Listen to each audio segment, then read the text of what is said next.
Suamiku bilang itu hanya teman curhat. Tapi malam itu aku melihat sendiri bagaimana ia buru-buru menghapus pesannya. Seolah setiap kalimat yang masuk adalah rahasia, yang bahkan tidak pantas menyentuh mataku. Di ruang tamu yang sempit, ditemani suara kipas angin tua dan iklan televisi yang diulang berkali-kali. Aku duduk melipat baju sambil pura-pura tidak melihat apa-apa. Padahal, jantungku berdebar lebih kencang daripada suara motor yang lewat di depan rumah.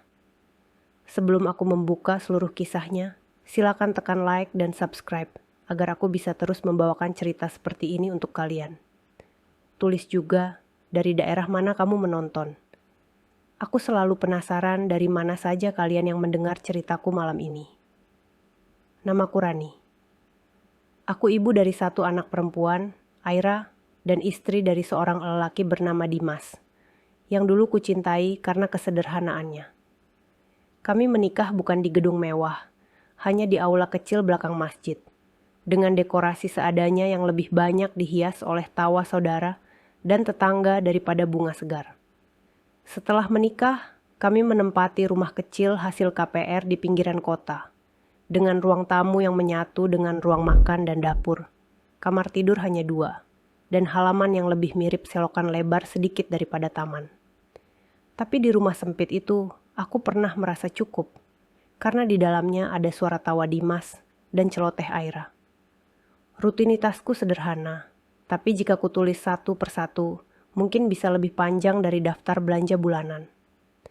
Sebelum azan subuh, aku sudah bangun, menyalakan kompor untuk merebus air, menyiapkan bekal Dimas berupa nasi dan lauk sederhana, seringnya telur dadar atau tumis sayur yang kubeli di warung sebelah, karena harga di pasar sedang naik. Setelah itu, aku membangunkan Aira, menyisir rambutnya yang selalu kusut karena gerah semalaman, menyiapkan seragam yang mulai memudar warnanya, dan memastikan sepatunya masih cukup layak untuk ia pakai berjalan ke sekolah tanpa malu. Di sela-sela itu, aku menyapu lantai, merendam cucian, dan menjerang air panas untuk kopi instan murahan, yang jadi temanku setiap pagi. Dimas berangkat kerja dengan kemeja yang disetrika malam sebelumnya. Ia bekerja di kantor cabang perusahaan pembiayaan. Katanya pekerjaannya banyak keliling, banyak ketemu nasabah, dan banyak lembur. Awal menikah dulu, aku mengagumi semangatnya. Ia pulang dengan wajah lelah, tapi matanya bersinar saat bercerita tentang target yang tercapai. Tentang bonus kecil yang berhasil ia kantongi. Tentang bos yang memuji caranya menghadapi nasabah yang sulit. Di masa itu, ponselnya adalah benda yang sering ia tinggalkan sembarangan. Pernah suatu kali, ponselnya tertinggal di atas kulkas sampai berjam-jam, dan ia baru sadar ketika hendak menghubungi temannya untuk main futsal. Aku tertawa melihat ekspresinya yang panik sendiri. Lalu kami jadi bercandaan, seolah tidak ada yang perlu disembunyikan di dalam benda tipis itu. Semua itu berubah pelan-pelan, bukan dalam sekali kejadian. Perubahan Dimas tidak datang seperti petir yang menyambar, tapi seperti hujan gerimis yang lama-lama membuat baju basah tanpa disadari. Mulainya ketika ia mendapat promosi kecil, bukan kenaikan jabatan besar, tapi cukup untuk membuat jadwal kerjanya lebih padat, dan tanggung jawabnya bertambah. Ia mulai sering lembur, sering pulang larut, sering membawa pulang wajah penat yang menyeret langkahnya dari pintu sampai kursi ruang tamu. Saat makan malam, ia sering bercerita tentang tekanan kerja, tentang target yang dinaikkan, tentang nasabah yang menunggak, tentang rapat yang rasanya tidak ada habisnya. Di antara keluh kesah itu, muncul satu nama yang awalnya terdengar seperti nama biasa, Rara. Katanya, Rara adalah karyawan baru di timnya, pindahan dari cabang lain. Rara rajin, Rara sering lembur, Rara suka bawa makanan dan dibagi-bagi di ruang kerja. Rara sering curhat soal betapa capeknya jadi tulang punggung keluarga. Aku mendengarkan sambil mengaduk kuah sayur, dan waktu itu, nama itu hanya lewat seperti nama rekan kerja lain yang pernah ia sebut. Namun seiring waktu, aku menyadari bahwa cerita tentang Rara tidak berhenti. Setiap ada kisah dari kantor, entah keluhan atau candaan kecil, selalu saja ada sisipan nama Rara di dalamnya. Rara yang membantu presentasi, Rara yang dimarahi atasan, Rara yang menangis di musyola kantor, Rara yang tidak punya siapa-siapa di kota ini selain teman kantor.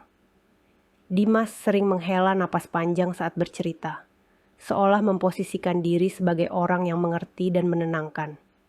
Aku mengangguk, mencoba memaklumi, karena aku tahu bagaimana rasanya jauh dari keluarga dan tidak punya tempat curhat. Dalam hati aku berpikir, mungkin Rara hanya butuh sosok kakak laki-laki di kantor, dan Dimas memang orang yang mudah diajak cerita. Malam itu, setelah Aira tertidur di kamar, aku duduk di lantai ruang tamu, melipat baju. Televisi menyala menampilkan sinetron yang suaranya sengaja kupelankan, agar tidak mengganggu tidur Aira. Lampu ruang tamu remang, hanya satu lampu kecil di sudut ruangan yang menyala, membuat bayangan jemuran dan kursi memanjang di dinding. Dimas duduk di sofa. Punggungnya sedikit membungkuk, wajahnya hanya diterangi cahaya layar ponsel yang ia pegang erat. Aku tidak berniat mengintip. Jujur, aku tidak pernah merasa perlu mengawasi ponsel Dimas sebelumnya. Tapi malam itu, ketika suara notifikasi terdengar berulang kali, ada sesuatu dalam diriku yang spontan menoleh. Di pojok atas layar, aku melihat sekilas nama yang sekarang sudah tidak asing lagi di telingaku. Rara. Hanya itu yang sempat tertangkap, sebelum ibu jari Dimas cepat-cepat mengetuk notifikasi tersebut. Aku kembali memandang lipatan baju di pangkuanku, mencoba mengalihkan perhatian. Tapi dari sudut mata, aku bisa melihat gerakan jari-jarinya yang mengetik cepat, berhenti, lalu mengetik lagi. Sesekali ia tersenyum kecil, senyum yang tidak ia tujukan padaku. Setelah beberapa saat, aku melihat ia menekan ikon kecil di sudut atas percakapan. Lalu layar berganti menjadi tampilan daftar chat yang kosong dari percakapan terakhir. Entah kenapa, dadaku terasa ditarik pelan dari dalam. "Kerja juga ya mas, jam segini?" Tanyaku akhirnya, dengan suara yang kubuat selembut mungkin, seolah aku hanya ingin mengobrol. Dimas sedikit terlonjak, lalu tertawa pendek. "Enggak, ini Rara curhat. Katanya hari ini dia dimarahin atasan. Kasian aja. Namanya juga teman kantor." "Pesannya kok dihapus?" Pertanyaan itu meluncur begitu saja, lebih cepat dari keinginanku untuk menahannya. Aku sendiri kaget setelah mengucapkannya, karena biasanya aku bukan tipe istri yang suka mengulik hal seperti itu. Ia menoleh, menatapku sekilas, lalu tersenyum. Tapi ada sesuatu di senyumnya yang malam itu terasa tipis, tidak penuh, seperti biasanya. "Biar chatnya nggak numpuk aja, Ran. Nggak enak kalau banyak banget. Lagian cuma soal kerjaan kok." Aku mengangguk pelan. "Oh gitu." Setelah itu, tidak ada lagi percakapan. Hanya suara televisi yang kembali mengisi ruangan, dan suara plastik baju yang bergesek saat kulipat. Tapi di dalam kepala, kalimatnya berulang, seperti lagu usang yang diputar terus-menerus. Cuman soal kerjaan. Kalau memang cuma soal kerjaan, kenapa harus dihapus secepat itu? Malam-malam berikutnya, pola yang sama berulang. Dimas pulang, meletakkan tas, mengganti baju, makan malam, lalu meraih ponselnya dan duduk di sofa. Aira kadang memanjat pangkuannya, membawa buku gambar, atau merengek minta dipeluk. Ia memangku Aira dengan satu tangan, tapi tangan satunya lagi tetap menggenggam ponsel. Layarnya sering redup jika aku ada di dekatnya, dan terang kembali ketika aku berdiri untuk ke dapur atau ke kamar mandi. Kadang ia tersenyum kecil pada layar, kadang menghela napas panjang. Jarang sekali menatapku ketika aku bercerita tentang nilai ulangan Aira atau harga minyak goreng yang naik lagi. Aku mulai menghitung dalam hati berapa kali dalam seminggu nama itu muncul di sela ceritanya. Berapa kali ia tertawa kecil saat melihat ponsel. Berapa kali ia memilih menunduk pada layar daripada melihat wajahku yang duduk hanya beberapa langkah di depannya. Tidak ada bukti besar, tidak ada foto aneh, tidak ada nama kontak yang disamarkan. Hanya seorang perempuan bernama Rara, teman kantor yang katanya butuh tempat curhat. Tapi entah kenapa, rasanya seperti ada kursi tambahan yang tak kasat mata di ruang tamu kami, ditempati oleh seseorang yang perlahan merebut waktu Dimas yang dulu sepenuhnya milik kami. Hari-hari berikutnya, aku mencoba bersikap biasa. Aku masih menyiapkan kopi instan untuk Dimas setiap pagi. Masih menyelipkan catatan kecil di kotak bekalnya sesekali. Tulisan singkat seperti hati-hati di jalan atau jangan lupa makan. Aku masih menyisir rambut Aira. Masih menjemur pakaian di tali yang menggantung di antara dua tiang depan rumah.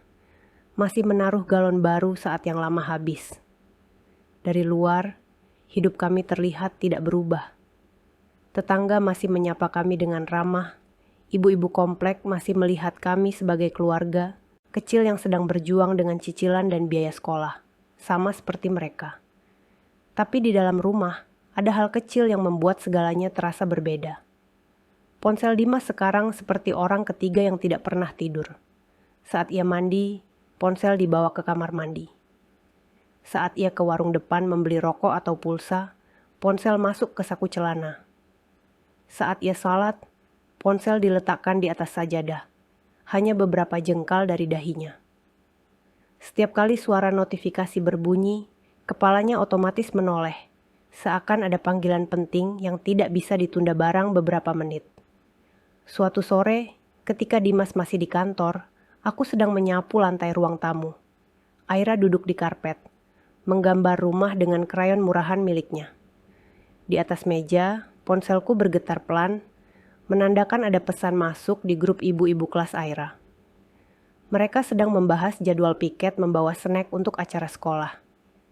Di sela notifikasi itu, aku melihat ikon obrolan pribadi dari seorang teman lama, Rika, tetangga kontrakanku dulu sebelum kami pindah ke rumah ini. "Ran, kamu lagi di rumah?" Begitu bunyi pesannya. Aku membalas singkat lalu mengajaknya mampir. Tidak lama, Rika datang dengan langkah tergesa dan wajah berkeringat. Ia membawa sebungkus gorengan dalam kantong plastik bening. Dan tanpa banyak basa-basi, kami duduk di karpet ruang tamu sambil membuka bungkus kertasnya. "Suamiku pindah divisi," katanya sambil mengembuskan napas panjang. Katanya sih promosi, tapi pulangnya makin malam, ponsel juga makin nempel. Katanya banyak kerjaan, banyak koordinasi. Aku terdiam sejenak. Jariku celupkan ke kecap sambal yang ditaruh di piring kecil. "Kamu curiga?" tanyaku pelan. Rika mengangkat bahu. "Aku cuma capek, Ran. Capek nebak. Kadang pengen percaya, kadang pengen marah. Ponselnya sekarang pakai sandi yang aku tidak tahu. Dulu dia kasih, sekarang bilang lupa kasih tahu lagi. Katanya sih, data kantor, privasi nasabah, dan segala macam." Aku mengangguk. Rasanya kalimat itu pernah kudengar dengan bentuk berbeda. Aku juga lihat Dimas sekarang makin lengket sama ponsel. Aku akhirnya membuka suara. "Ada teman kantor yang sering chat, katanya cuma curhat." Rika menoleh, menatapku dengan tatapan yang berbeda, lebih serius. "Curhat sampai larut malam? Curhat yang setelah itu pesannya dihapus?" Tanyanya perlahan, seolah takut menyakiti. Aku menelan ludah, merasa tenggorokanku kering. "Kamu kok tahu? Kamu pikir di dunia ini cuma kamu yang punya suami dengan teman curhat?" Ia tersenyum pahit. "Aku tidak bilang semua begitu ya. Ada juga yang benar hanya teman. Tapi kalau sampai dihapus, aku jadi bertanya, kenapa sesuatu yang bersih harus disembunyikan?" Perkataannya menempel di kepalaku sepanjang sore. Setelah Rika pulang, aku mencuci piring gorengan di dapur, melihat bekas minyak yang mengambang di permukaan air sabun. Lemak itu menempel di dinding piring, dan sulit hilang kalau tidak digosok berkali-kali. Entah kenapa, aku merasa ada kesamaan dengan rasa yang lagi tinggal di dadaku. Bukan satu hal besar yang langsung menghancurkan, tapi lapisan tipis yang menempel terus, hari demi hari, sampai membuat kaca hati tidak lagi jernih.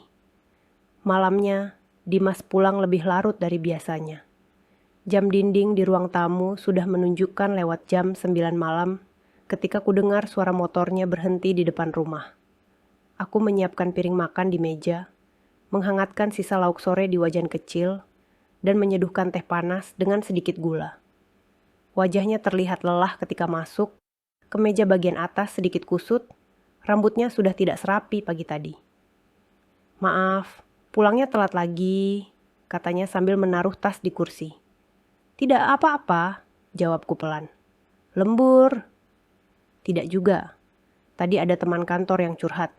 Dia lagi ada masalah di rumah. Jadi pulangnya agak malam." Dimas duduk, meraih ponselnya dari saku celana, sebelum ia bahkan melepas sepatu. Aku memperhatikan gerakannya. Ponsel diletakkan di meja, tapi tidak pernah jauh dari jangkauan tangan. Saat ia makan, ponsel itu tetap di samping piringnya. Layarnya sesekali menyala, menampilkan notifikasi singkat sebelum padam lagi. Setiap kali nama itu muncul, Dimas bergerak cepat, ibu jarinya menyentuh layar. Lalu setelah beberapa detik, aku melihat ikon tempat sampah kecil itu lagi. "Kamu tidak capek, Mas? Pulang masih harus dengar curhatan orang?" Tanyaku sambil mengambilkan nasi. "Namanya juga teman, Ran. Dia lagi drop, tidak ada siapa-siapa di kota ini. Masa aku diam saja?" Jawabnya tanpa menatapku. Aku ingin sekali berkata, "Di rumah ini ada istrimu yang juga sering drop, juga sering merasa tidak punya siapa-siapa untuk bercerita." Tapi kata-kata itu hanya sampai di ujung lidah. Lalu kembali kutelan bersama ludah yang rasanya pahit. Setelah makan, Dimas mandi, lalu kami pindah ke kamar. Aira sudah tertidur pulas di sudut kasur, memeluk boneka kecil yang bulunya mulai rontok. Dimas berbaring di sebelahnya, mengusap kepala Aira sebentar, lalu seperti biasa, meraih ponselnya. Layar ponsel menjadi cahaya biru yang menyinari wajah suamiku di tengah gelap kamar. Aku berbaring membelakanginya, memeluk bantal, tapi mataku tidak mau terpejam. Suara klik-klik halus dari layar sentuh terdengar jelas.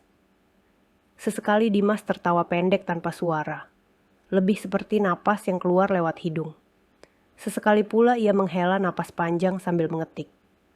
Aku menutup mata, tapi telingaku seperti sengaja memperbesar setiap bunyi. "Mas," panggilku pelan setelah beberapa saat. Sahutnya masih menatap layar. "Kamu tidak mau cerita ke aku? Tentang teman kamu itu? Tentang masalah dia? Siapa tahu aku bisa bantu dari sisi perempuan." Ia terdiam beberapa detik, lalu meletakkan ponsel di atas kasur. Layar menghadap ke bawah. "Ran, ini masalah pribadi dia. Nggak enak kalau aku bocorin. Lagian kamu sudah capek seharian di rumah. Sudahlah, tidak usah ikut pusing." Aku menoleh, menatap punggungnya yang membelakangiku. "Kalau begitu, aku boleh jujur? Aku mulai tidak nyaman, Mas." Dimas berbalik pelan, menatapku dengan alis sedikit terangkat. "Tidak nyaman bagaimana? Kamu cemburu? Ran, ini cuma teman curhat. Kamu kok jadi kayak sinetron gitu?" Aku menarik napas panjang. "Mas, aku seharian di rumah dengan Aira. Aku jarang ketemu orang. Kamu yang tahu dunia luar. Kamu yang ketemu banyak orang. Wajar kalau aku khawatir. Bukan cuma soal orangnya, tapi soal batas. Kalau semua curhatan dia harus lewat kamu. Sampai malam seperti ini. Sampai pesannya dihapus. Aku merasa aku kehilangan sesuatu dari kamu." Dimas tertawa kecil, tapi tawanya kering. "Kamu kebanyakan mikir. Sekarang ini memang zaman digital. Orang curhatnya lewat chat. Kalau aku niat macam-macam, aku juga bisa kok sembunyi-sembunyi tanpa kamu lihat. Tapi aku tidak begitu. Aku cuma tidak mau kamu salah paham." Kalimat itu menamparku pelan. Bukan karena keras, tapi karena diucapkan dengan tenang, seolah masalahnya bukan pada tindakannya, tapi pada caraku merasa. "Aku tidak bilang kamu macam-macam, Mas," jawabku pelan. "Aku cuma bilang aku tidak nyaman." Kamu bisa bilang ke dia, "Jam segini waktu kamu sama keluarga. Bukan waktunya untuk cerita panjang lebar." Apa salah kalau aku berharap ponsel kamu diletakkan sebentar dan matamu melihat kami? Dimas menghela napas, menatap langit-langit. "Ran, kamu tahu aku kerja keras buat keluarga. Kalau aku bisa bantu orang sedikit, apa itu salah? Lagi pula, kadang aku juga butuh teman cerita tentang kerjaan. Kamu kan tidak tahu situasi di kantor seperti apa. Aku tahu aku tidak tahu, kataku dalam hati. Karena kamu berhenti cerita ke aku dan memilih bercerita ke orang lain. Malam itu, percakapan kami berakhir tanpa titik jelas. Dimas mematikan lampu, memalingkan wajah, dan beberapa menit kemudian, napasnya berubah teratur pertanda ia tertidur. Sementara itu, mataku menatap gelap, pikiranku berjalan jauh. Aku merasa seperti berdiri di depan pintu rumah, yang dulu selalu terbuka untukku. Tapi sekarang ada gorden tebal menutupinya. Aku masih tinggal di dalam rumah yang sama, tapi entah di sudut mana aku seharusnya berdiri. Hari berikutnya, aku menjalani pagi seperti biasa. Tapi ada satu kebiasaan baru yang muncul tanpa sengaja. Di sela-sela menyiapkan sarapan dan bekal, di sela menyapu dan mencuci piring, pikiranku terus menyusun kalimat-kalimat yang tidak pernah terucap. Sore itu, ketika Aira sedang les membaca di rumah tetangga, aku mengambil sebuah buku tulis bekas dari lemari, yang dulu dipakai untuk mencatat pengeluaran bulanan. Di halaman yang masih kosong, aku mulai menulis. Aku menulis tentang malam-malam ketika Dimas tertawa pelan di depan layar ponselnya. Tentang pesan-pesan yang dihapus sebelum sempat mengendap di memori. Tentang rasa sesak yang tidak bisa kutunjuk bentuknya, tapi jelas kurasakan di dada. Tulisanku miring-miring, kadang terhenti, kadang menekan terlalu kuat hingga hampir tembus ke halaman berikutnya. Aku tidak tahu untuk apa, semua itu kutulis. Tapi rasanya sedikit lebih lega ketika kata-kata yang berputar di kepala pindah ke atas kertas. Malamnya, setelah makan, Dimas bilang ia harus mengerjakan laporan. Ia memilih duduk di meja makan dengan ponsel dan laptop di depannya. Aku mengangguk, lalu membawa Aira ke kamar untuk belajar sebentar sebelum tidur. Aira membaca buku cerita dengan suara terbata-bata, sementara aku sesekali melirik jam dinding. Setelah Aira tertidur, aku keluar kamar pelan-pelan. Dimas masih di meja makan, tapi layar laptopnya sudah padam. Hanya ponselnya yang menyala, memantulkan cahaya di wajahnya yang terlihat letih dan entah kenapa asing. Aku mengambil gelas di dapur, pura-pura menuang air minum, padahal telingaku fokus ke suara pelan dari ruang makan. Ada tawa kecil, ada keluhan yang ia kirim lewat teks. Ada kalimat-kalimat yang tidak bisa kudengar jelas, tapi cukup untuk membuatku tahu bahwa ia sedang tidak menulis laporan.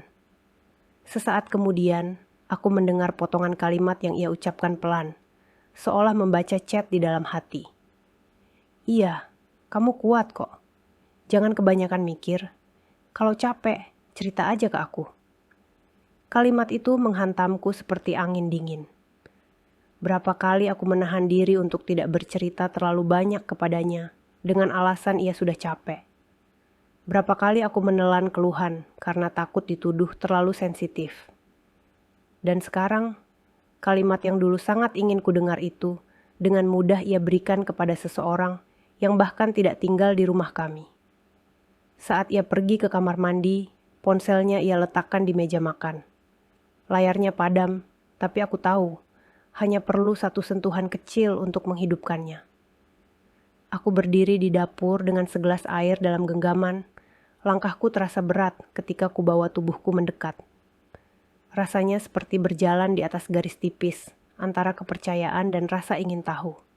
Aku bukan tipe orang yang suka mengintip atau memeriksa gawai pasangan. Tapi malam itu, aku merasa seperti orang yang tersesat. Dan ponsel itu terlihat seperti peta yang mungkin bisa menjelaskan di mana aku berdiri. Aku menunduk, menatap ponsel yang diam.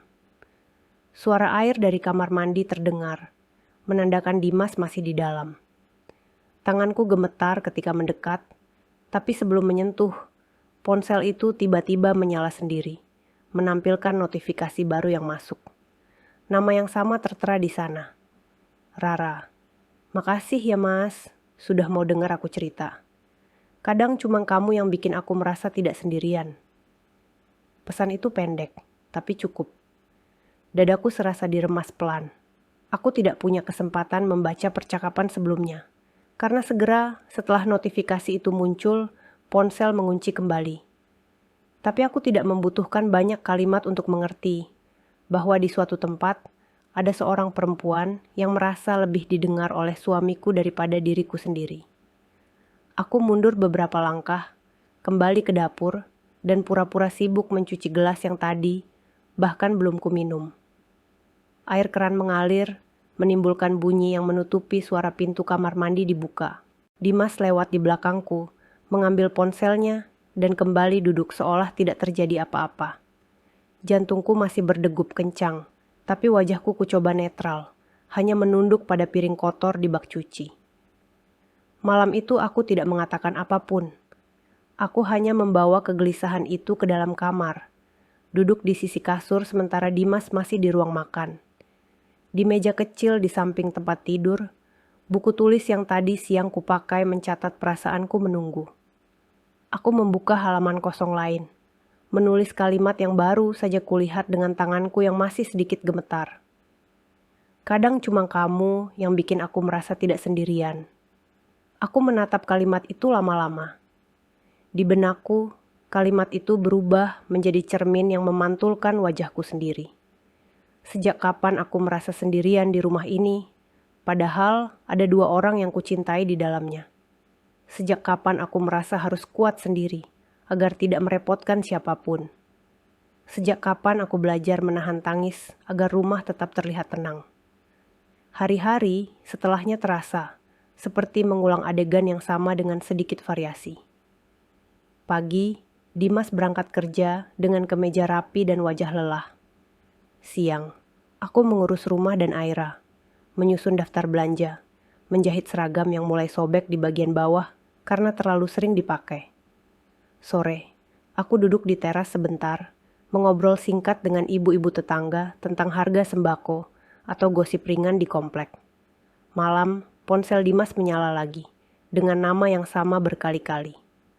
Suatu sore, Aira pulang dari sekolah dengan wajah sedikit murung. Ia meletakkan tas di kursi dan melemparkan diri ke lantai, memeluk bantal kecil yang biasanya ia taruh di kamar. "Ada apa, Nak?" tanyaku sambil mendekat, mengusap rambutnya. "Teman-teman Aira tadi pada ketawa," jawabnya pelan. "Katanya papa teman mereka suka jemput ke sekolah. Papa Aira kok tidak pernah, Bu? Papa selalu sibuk ya?" Pertanyaan itu seperti paku kecil yang menancap diam-diam di hatiku. Aku tersenyum, mencoba menyusun jawaban yang tidak menyalahkan siapa-siapa. "Papa kerja, sayang. Biar Aira bisa sekolah, bisa beli buku, bisa makan enak." "Aira tahu," katanya, mengerucutkan bibir. "Tapi sedih. Aira pengen sekali saja dijemput papa. Biar Aira bisa bilang ke teman, itu papa Aira, bukan cuma mama." Aku menarik napas pelan. "Nanti kalau papa ada waktu, ibu coba bilang." "Ya, Aira mau." Ia mengangguk, matanya berbinar sedikit. "Mau." Malamnya, saat Dimas pulang, aku mencoba menyampaikan hal itu dengan hati-hati. Setelah makan dan merapikan meja, aku duduk di sampingnya di ruang tamu, menunggu ia selesai menjawab chat di ponselnya. Adegan ini sudah terlalu sering terjadi. Aku menunggu ia selesai menatap layar, untuk kemudian berharap ia menatapku. "Mas," panggilku pelan. Jawabnya tanpa mengangkat kepala. Tadi Aira cerita, ia pengen sekali saja dijemput sama Mas di sekolah. Dimas menoleh sebentar, lalu tersenyum samar. "Wah, ya pengen sih. Tapi susah, Ran. Kantorku jauh, jalan juga macet. Kalau aku jemput, bisa-bisa. Sampai rumah lebih malam lagi." "Aku mengerti," jawabku. "Cuman mungkin bisa cari satu hari yang agak senggang. Biar Aira punya kenangan kalau pernah dijemput papanya. Dia tadi malu waktu teman-temannya bercerita." Dimas menghela napas. "Ya sudah, nanti kalau ada waktu senggang, aku lihat." Percakapan berhenti di situ. Ponsel di tangannya bergetar lagi. Ia kembali menunduk. Di kepalaku terlintas pertanyaan yang tidak berani keluar. Waktunya benar tidak ada, atau sudah dihabiskan untuk menemani orang lain agar tidak merasa sendirian.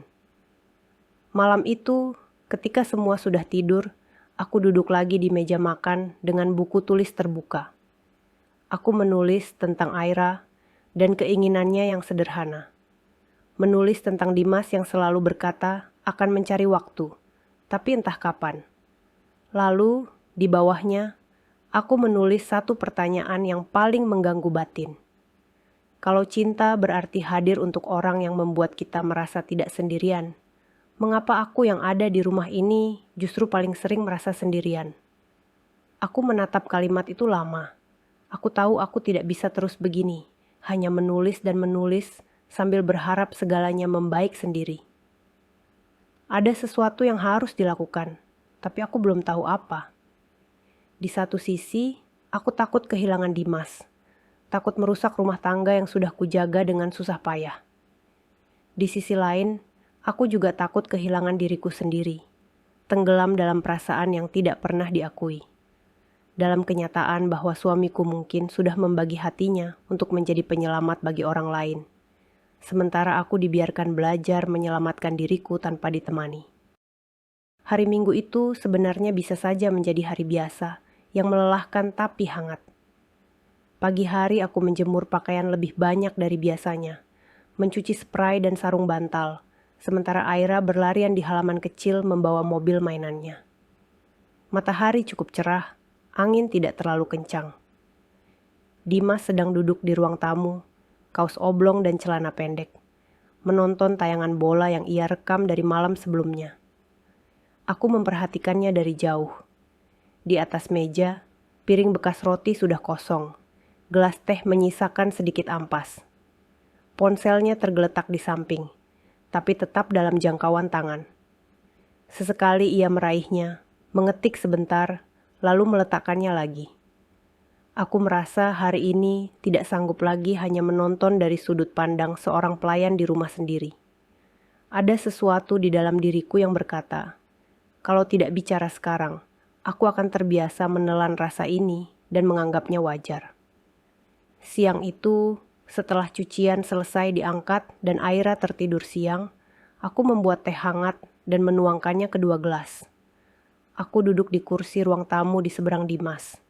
Ia sedang menggulir layar ponselnya, tidak terlalu memperhatikan pertandingan yang sebenarnya ia suka. Mas, kataku pelan, aku ingin kita bicara. Dimas mengangkat alis, menoleh sebentar. Ia meletakkan ponsel di meja, kali ini dengan layar menghadap ke atas, tetapi sudah terkunci. Bicarakan apa, Ran? Tanyanya. Aku menarik napas panjang. Tentang beberapa minggu ini. Tentang kamu, tentang aku. Tentang rumah ini yang rasanya banyak sekali suara, tapi dalamnya sepi. Ia tersenyum tipis, seolah mencoba meredakan suasana. Kamu lagi galau apa lagi nih? Mas, aku serius. Jawabku tanpa ikut tersenyum. Aku tidak mau marah-marah, tidak mau teriak-teriak. Aku hanya mau kita jujur, sama-sama. Dimas terdiam, lalu mengangguk pelan.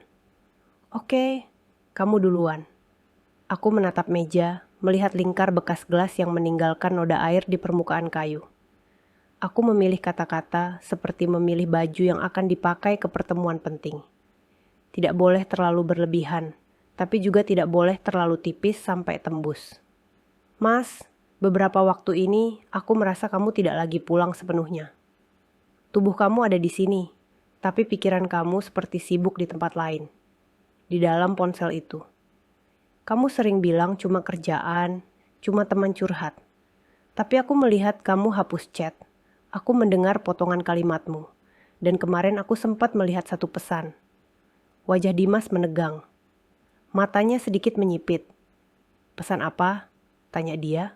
Suaranya naik setengah nada. Pesan yang bilang, hanya kamu yang membuat dia tidak merasa sendirian, jawabku. Aku tidak sengaja baca, Mas. Ponselmu menyala sendiri waktu kamu di kamar mandi. Aku hanya berdiri di dapur. Tapi kalimat itu cukup untuk membuat aku duduk lagi malamnya dan bertanya, siapa sebenarnya yang merasa paling sendirian di rumah ini?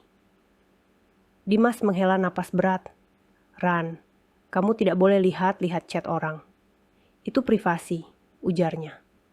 Aku mengangguk pelan. Ya. sama seperti perasaan istrimu, juga privasi.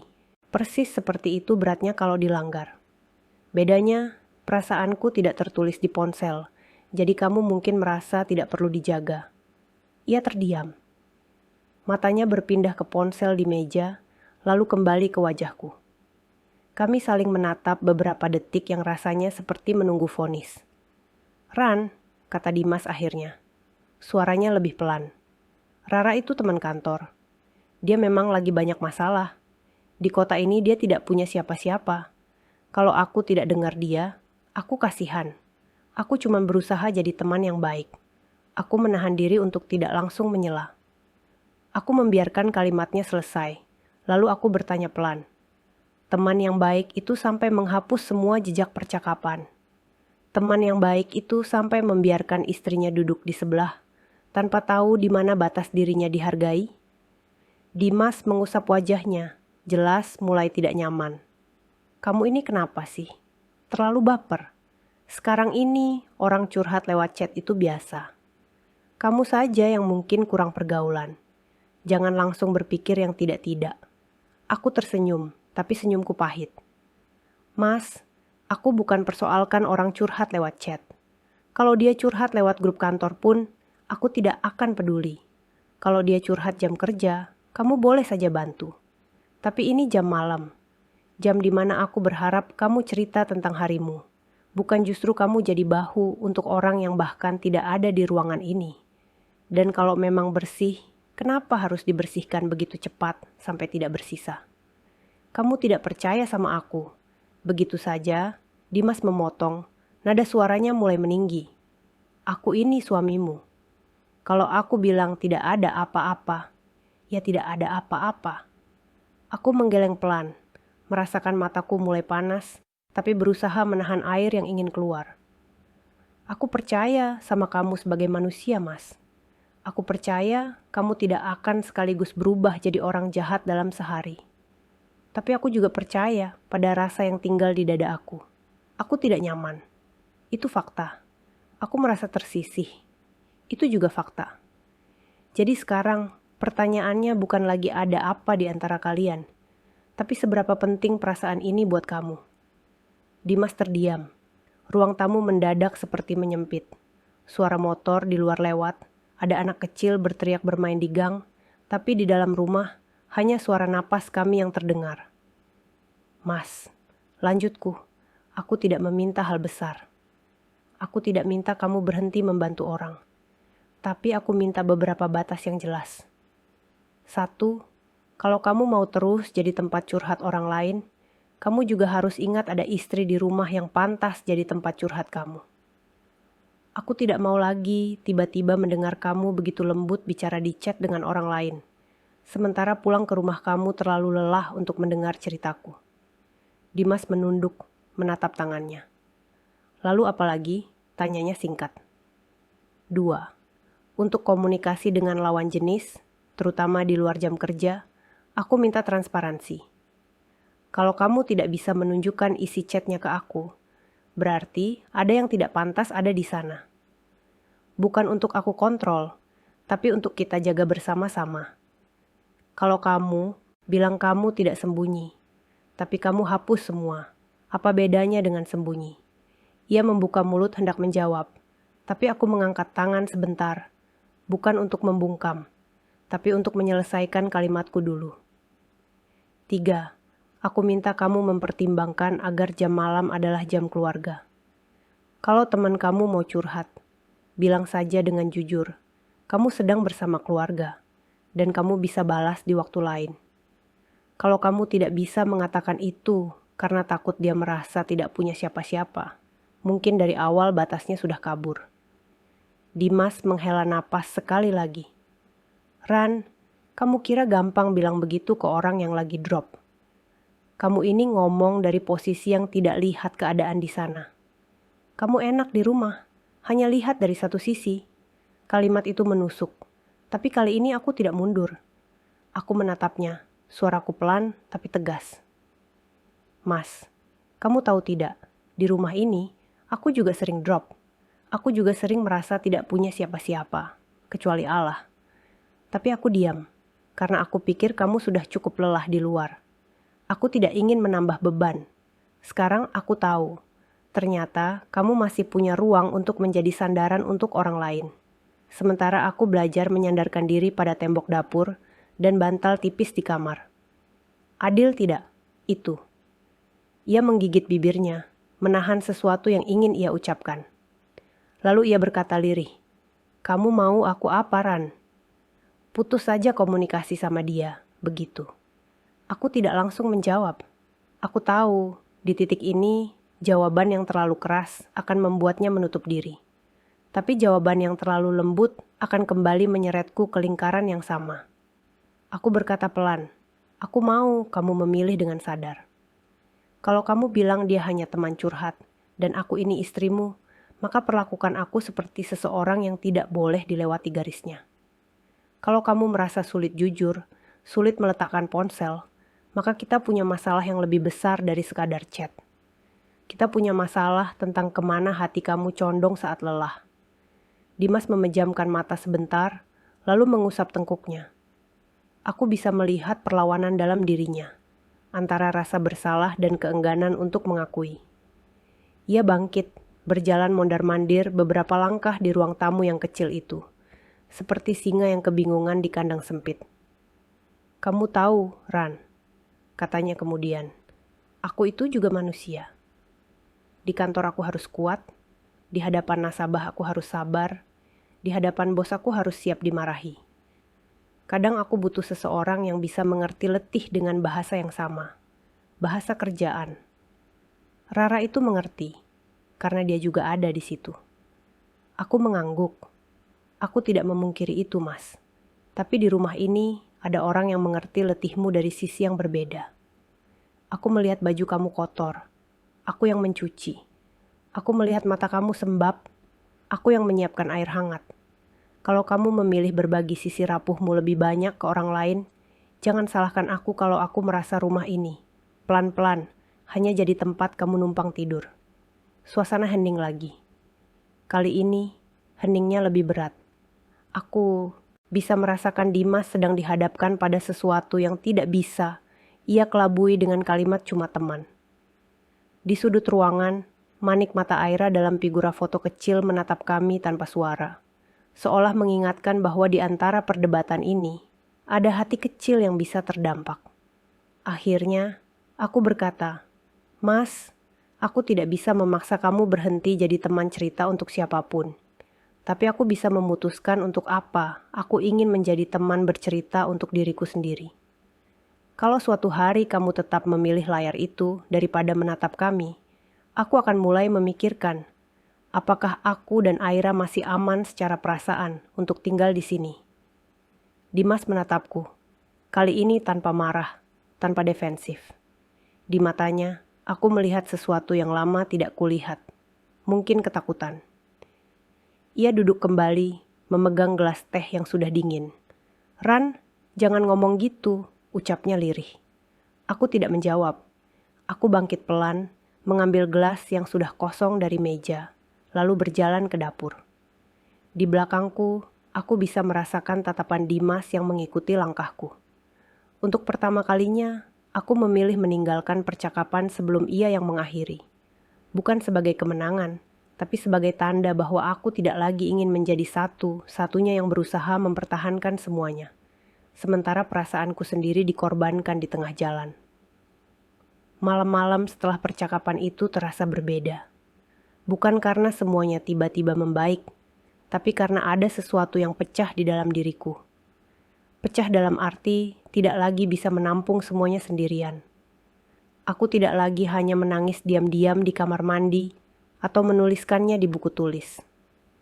Kali ini, kata-katanya sudah keluar, terdengar, dan entah disimpan atau tidak, setidaknya sudah tidak lagi membusuk sendirian di dalam dada. Dimas menjadi lebih pendiam beberapa hari. Pagi hari, ia tetap berangkat kerja seperti biasa, tapi cengiran kecil yang biasa ia lontarkan saat pamit seakan menghilang. Ia hanya mengucap salam singkat, mengambil bekal, lalu pergi. Aku juga tidak memaksakan suasana manis. Ada kalanya rumah butuh hening agar suara-suara yang sebelumnya diabaikan bisa terdengar jelas. Suatu malam, ketika aku sedang menidurkan Aira, aku memerhatikan sesuatu. Setelah membacakan cerita, aku menepuk pelan punggung anakku hingga napasnya stabil. Aku keluar kamar perlahan, dan dari celah pintu yang sedikit terbuka, aku melihat Dimas duduk di meja makan dengan ponsel di tangannya. Tidak ada cahaya laptop, tidak ada tumpukan berkas, hanya ponsel yang ia tatap dengan ekspresi ragu. Aku tidak bergerak, hanya memperhatikan dari jauh.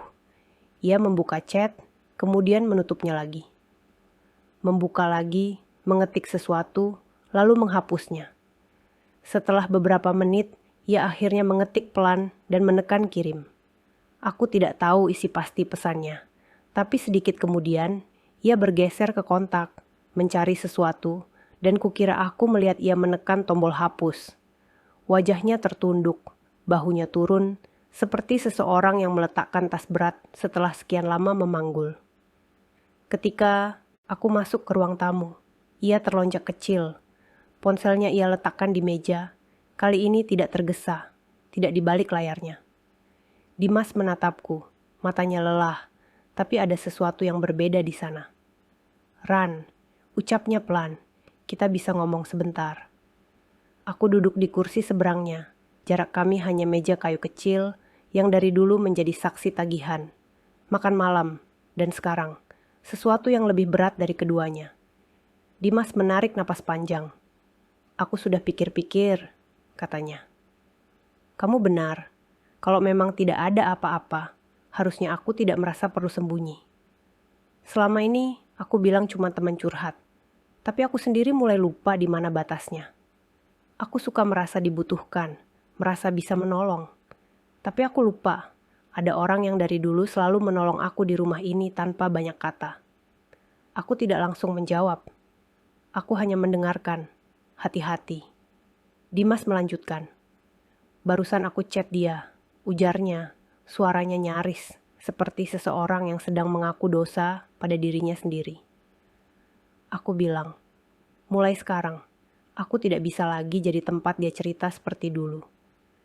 Kalau soal kerjaan, aku masih bisa bantu sebatas rekan kerja, tapi bukan di jam malam, bukan di saat aku sudah bersama keluarga."